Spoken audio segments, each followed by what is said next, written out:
the Triborough Bridge blew up, and we go to the traffic site and it looks fine, we know that's, we know it's not verified and we know it's a hoax.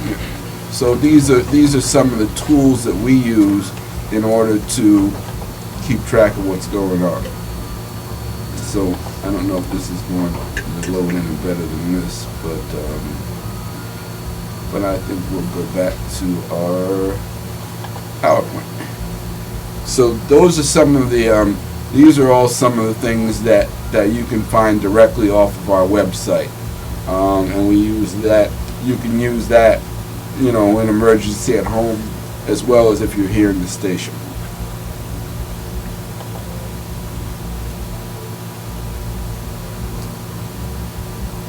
Jay Lee, would you like to? Social media monitoring and posting. This is this week?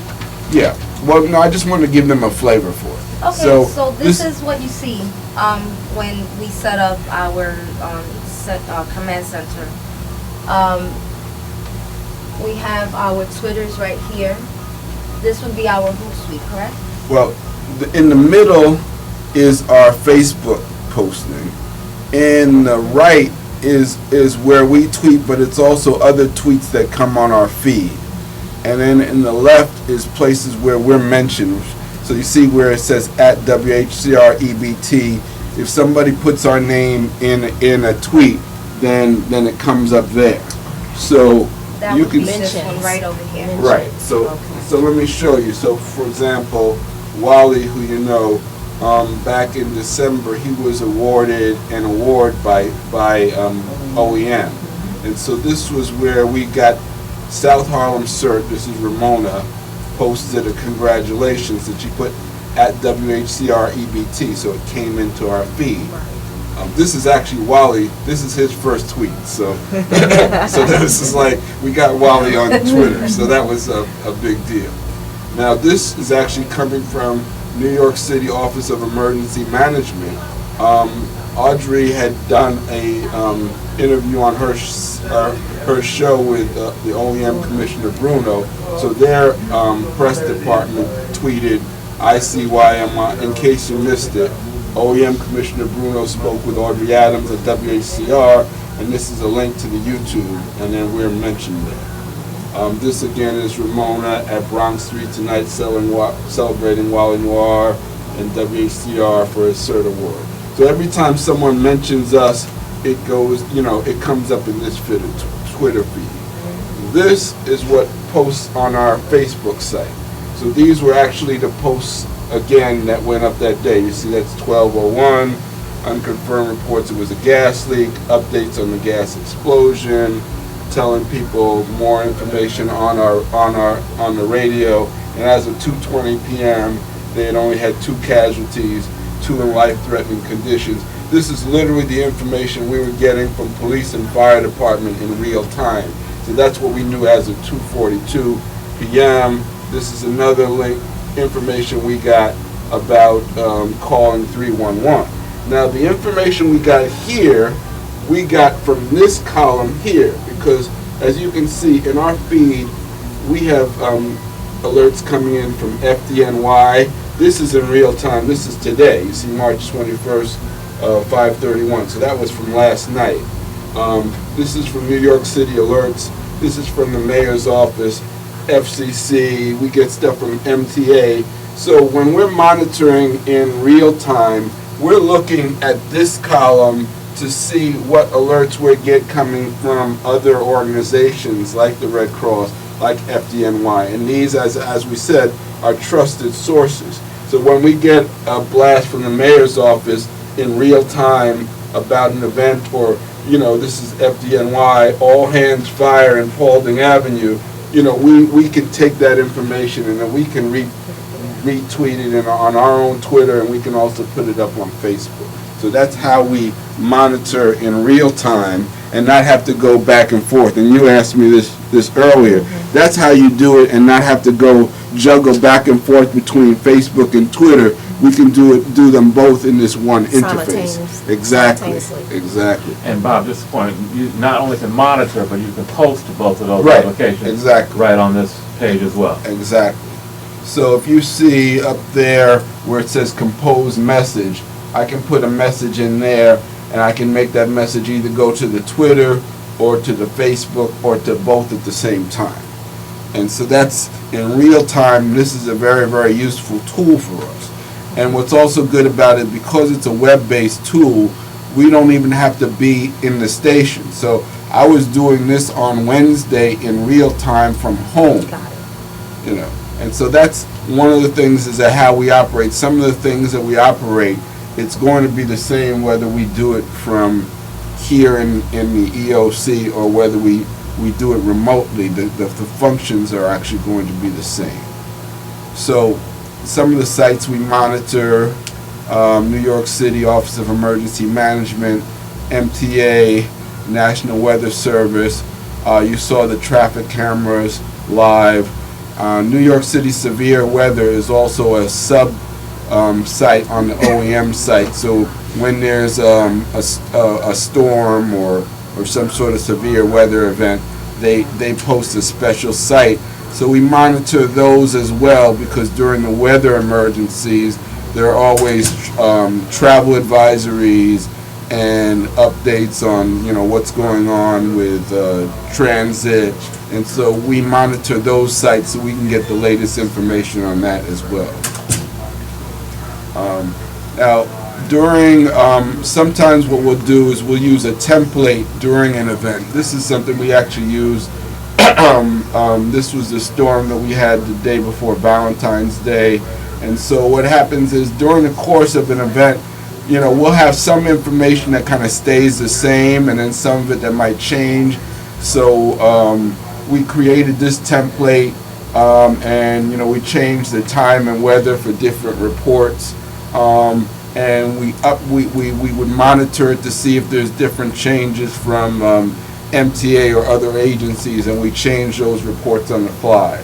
So this is the actual report from MTA for that day, and you know, we also will give information like community concerns. You know, during a storm, watch out for the needs of the elderly. Make sure you help them to get water and groceries, that sort of information. So as you see the writing, this is meant so that we can change this on the fly and literally take this information and hand it to the person on the air, and they can just read it during the course of this show, on the top of the hour or at the half hour, or, you know, usually in that type of event it's probably like once an hour.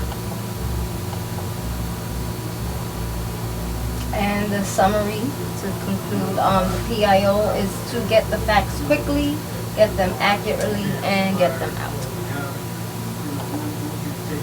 And there's the FEMA website.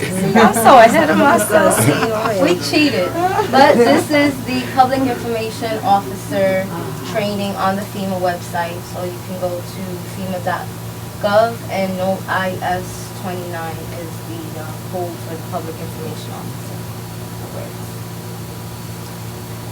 All right, that's this portion of the show. And once you get your certificates, you can email me. Okay. No, that's okay. Thank you. I appreciate it. Oh, what's your email? So. The WHCR email. I mean, so WHCR. Yes, so while we had it, I switched my computer in because somebody told me that the college computer doesn't.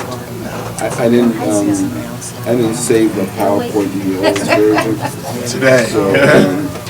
So while he's set up here, I just gotta switch it back in. Okay. I had to cheat this week. Okay, all right. Okay, that's fine. So, I think Wally had it on here. He sent it to me. I Oh, got you it have on it? his. Oh, you got it. Right? Okay. So I got There that you much go. space. All right, great. Then you gotta rush your body and your mind too.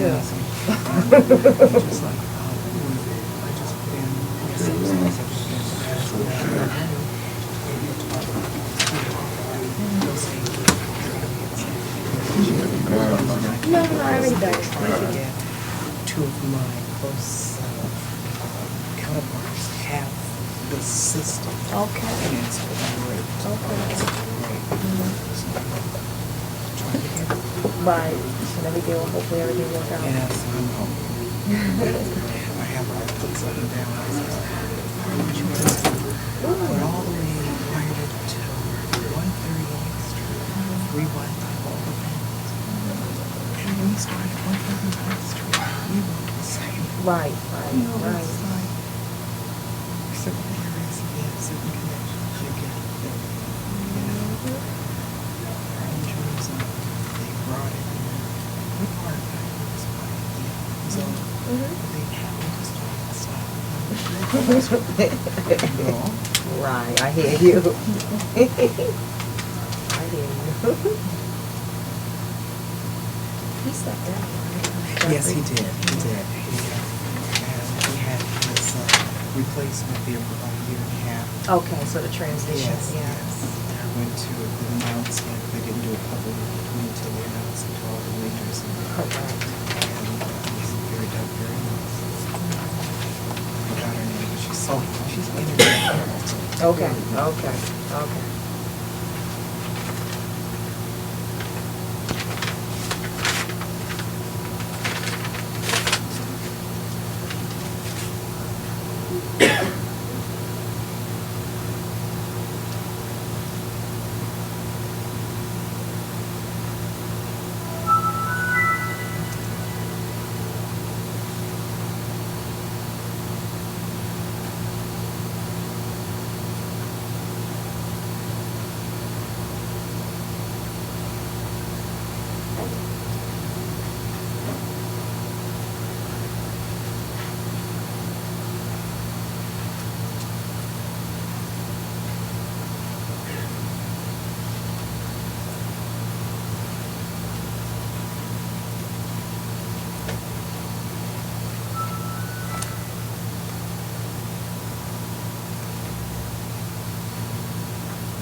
Be with you guys in just a minute. It's booting up.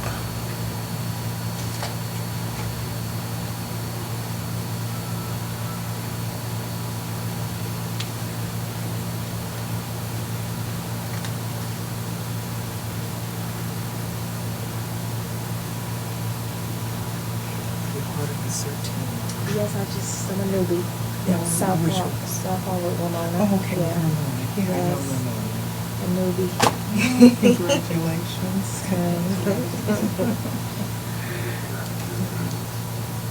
I'm at the Manhattan North team. Oh, okay, Yeah. okay. How long you been with them? It's been now going on 3 years. Oh, okay. Yeah. I'm very active with things or anything else, but still in the team. Right. Got you. I hear what you're saying. It's a lot. Well, I do here on Tuesday nights. Yes. Tuesdays, Yeah. there's another class, there's another meeting, Yeah, long work hours for me. I'm an accountant, so with the year-end closing, get ready for the auditors and stuff, like, okay, this timing is not nice. Well, really, it's no downtime, but it's worse around this time. I think it's finally booting up now. It's taking forever to boot. But I think now I'm almost there.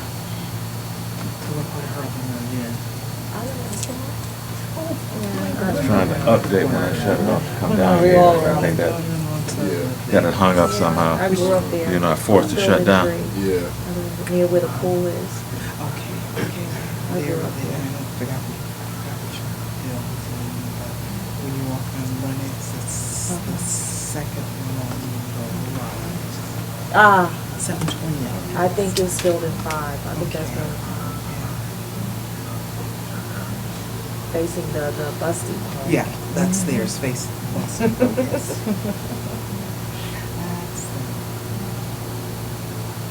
got a lot of stuff going on still. Yeah. And I do.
Okay.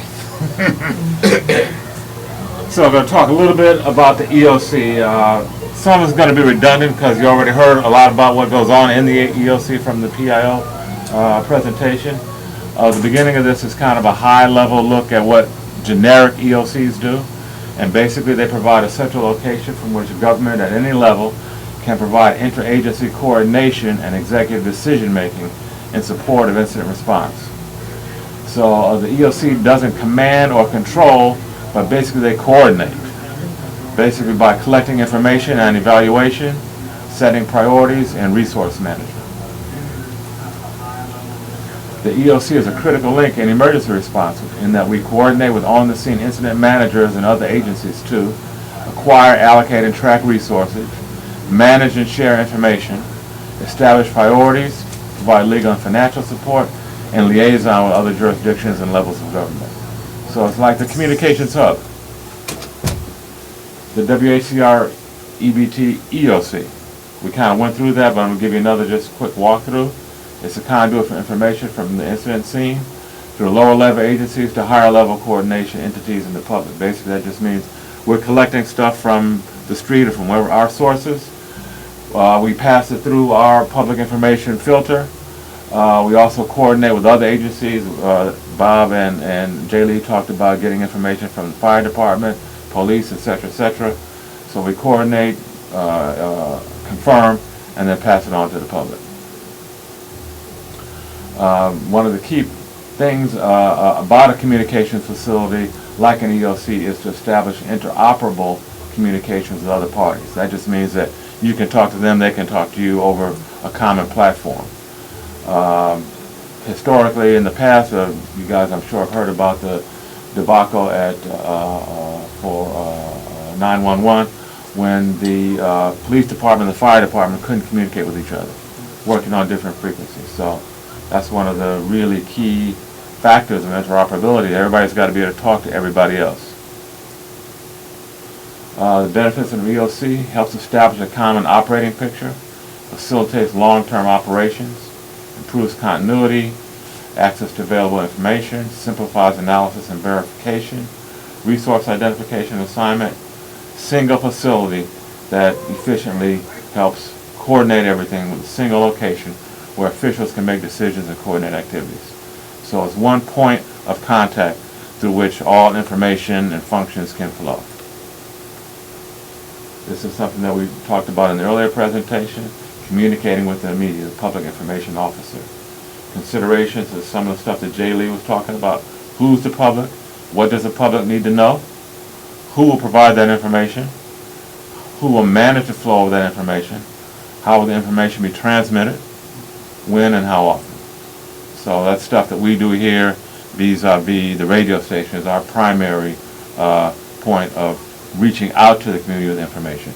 But we also have the other platforms that Bob talked about, the Facebook, the Twitter, which are also monitored by folks out of the community, not just us. So it's a way to push information out as well as to receive. Something called the Joint Information System is an organized, integrated, and coordinated mechanism for the delivery of understandable, timely, accurate, and consistent information to the public during the emergency.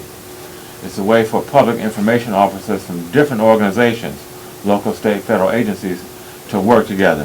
So if there are a number of different organizations out there that have to talk to each other, each one having their own public information officer, the Joint Information System is set up to coordinate all those different entities.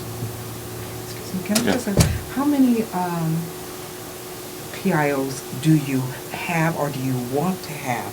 I mean, if we all get our certificate, we'll all be qualified, but how many would you want? Because if they're going to be the coordinators. Well, the bottom line is we want as many as possible because we never know who is going to be available in the course of an emergency. One at a time. Okay, One at a time. because I'm going to say, because it looks like One we're at going a to have time. all heads and no, No, in an that's- actual emergency, there's only one person who's going to be designated. Right. But we'll be all qualified. Capable. Let me give you an capable. example. So we did a deployment during the New York City Marathon. We started it early in the morning and it went to, toward the end. Right. And so we had an initial crew, we had an incident commander, we had a public information officer, and we had people at the different workstations.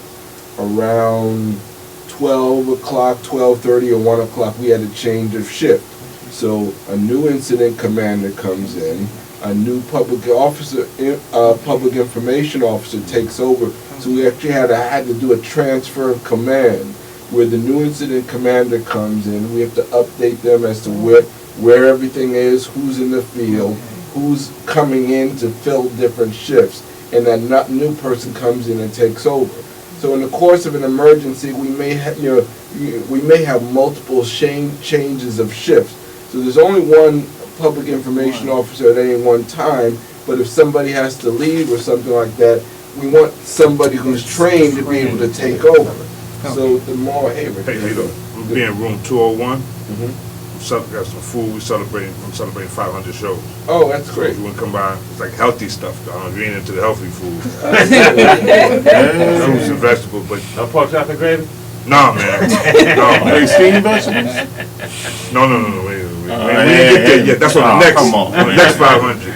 So you said I'm gonna tell Leroy on you, man. I'm gonna tell Farrakhan on you, man. Come on by 201. Okay. So that's how it operates. So the point is, the more PIOs we have trained, Okay. plus the fact that even if you're trained as a PIO, it also means that you can better handle any of the positions because you know what they're needed. Okay. Yeah. You explained it Okay. perfectly. That's what I Yes, wanted to yes. understand. If we say we're all getting this training, we're all going to be at the top, who's going to get the bottom? Right. Okay, this is the WACR EBT Emergency Operation Center assignments. We have incident commanders, we have recorders recording information, operations officer, dispatchers for radio, and the various online platforms that Jay Lee and Bob talked about. The runners are people that go from the desk where the information is coming in to the public information officer to take them information, because at times if there's something really intense going on, the person's not going to be able to leave their workstation to hand the information off. So that's what the runners are about. And we have phone operators, text alert monitors or operators, of course the public information officer, release, the on-air personality, that's the folks actually at the on air, talking over the air, WHCR, logistics, admin, planning, those are the other support groups within the overall operation. This is something I'm going to hand out rather than read to you, but basically it's kind of a more detailed job description. Did you get one already? I didn't get one. Okay. That's awesome. I get the handout. This is like a detailed job description of what each one of the functionaries within the EOC does. Hang on, I got another. Thanks. All right, thank you. So the radio dispatcher, of course, has his equipment to monitor the headphones, the scanners, etc., to monitor what's coming on over the radio air. And when I say radio, I'm talking about the handheld radios and/or scanners. We don't have scanners yet, but we will be getting them soon. And they answer calls, pass messages on. And of course, everyone has to maintain a clean, neat, orderly workstation, turn over the station at relief, etc.